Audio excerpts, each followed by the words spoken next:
probably my most particular project.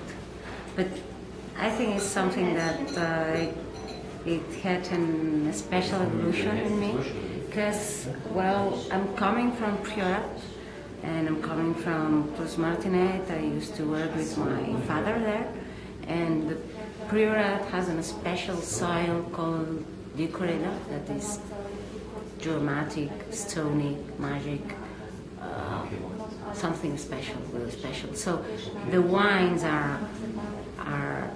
has a really strong personality because of the soil, and when you make wine there, everything is extreme, everything is powerful, everything is ripe, overripe, structured and overstructured. And well, during the 90s I used to do that type of wines in Martinet, and finally trying to understand my position in the world. And year after year I was ripening more and more, and I think that I arrived at 1999, and I arrived at the age, and I said, okay, this is the limit. And that year I have understood that I was drinking different wines, I was searching different things, and I was living a different life. So I tried to position myself in the wine world, trying to do my special wine.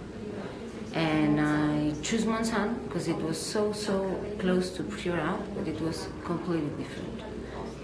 Leisure soils, because we have granitic sandy soils with more fresh weather that confers more acidity and elegant wines.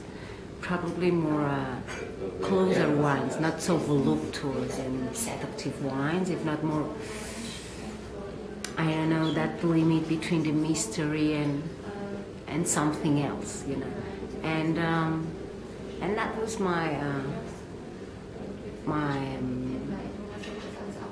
the thing that I realized to do. So I choose the Syrah and the Carignan, two grapevines that are, for me, very similar, and they are very close. They need oxygen, they need always probably the Grenache to combine with them.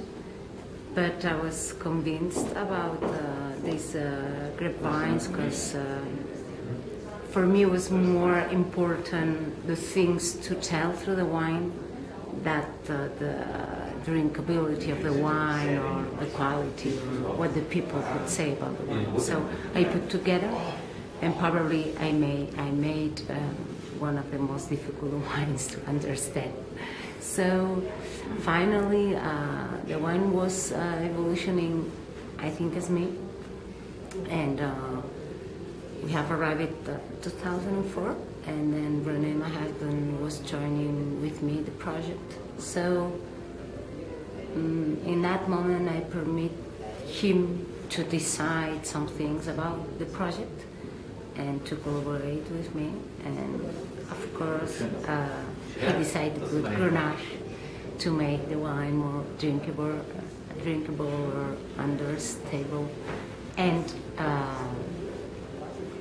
since 2006 we are changing the Syrah for Grenache, trying to stay on the way to recuperate 100% all our traditional grapevines too. So I think that Venus is evolutioning because our lives are evolutioning, and René made with the wine the same, that with me more or less. It's like domestic, the wine and me. And probably now more focusing in Cosmos Binet because my father went out, so I can decide just by myself. So there is one moment that Venus was just my parcel, my personal parcel.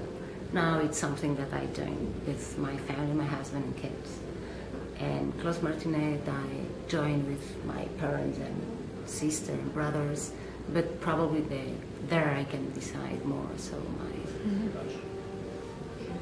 thinkings are well, my personal things. Now I'm pushing there more. And with Vino, we decide to make something about, because with Venus we decide to explain something about beauty, my vision of the world, and we put the name because of that, because we went to a Gallery of Uffizi and we saw the Botticelli painter, and I said, this is my wine. So I put the orange color as the orange color of the hair, and I put the name. And for me, this is our searching for beauty, something about that. So when we make that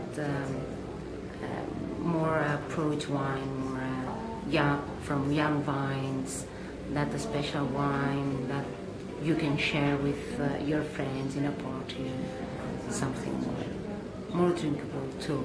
I put Dido because it's the name of the son of Venus, and but I put Aeneas, that was the son of Venus, but we had some problems with the register of the name, and in the third vintage we must change, so we changed to Dido, and that was the lover. It's a feminine name, and that was the lover of Aeneas.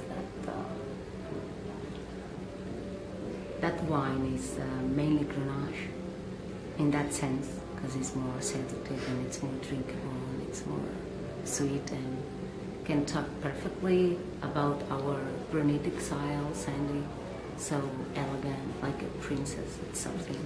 But at the same time, it's warm, so it's concentrate. So, well, for me, it's a funny wine to share with people. Then talking about Ribera Sacra, the other part of Spain, rainy and with that magnificent soil as in Priorat, we were doing amazing project.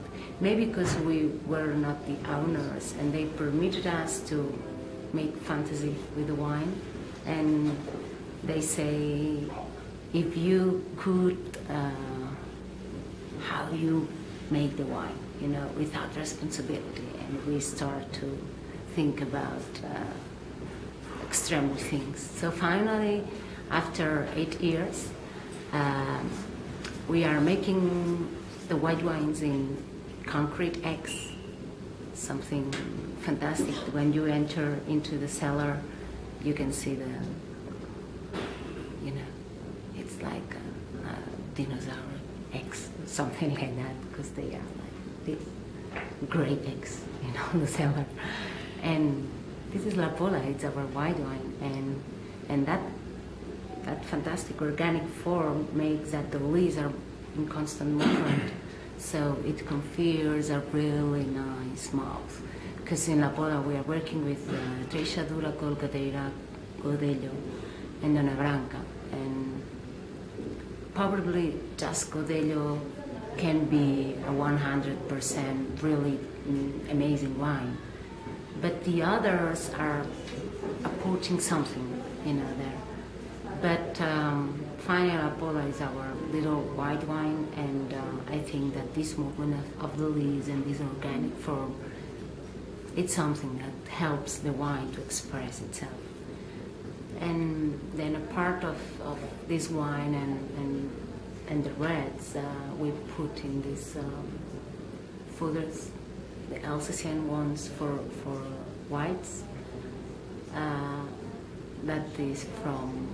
that are from Austria, and it's it's something that we never mind when we are there, but when we are traveling to Austria, for us, for the main people when goes to France, they say, well, use French oak. Okay, we use the Austrian oak, and it's very, very fantastic because it's completely different from French oak, and it confers more spicy and scent, and that notes, not like vanilla or something well recognized, and helps very well the wine to express and to be grown. Something there. Fine. Okay.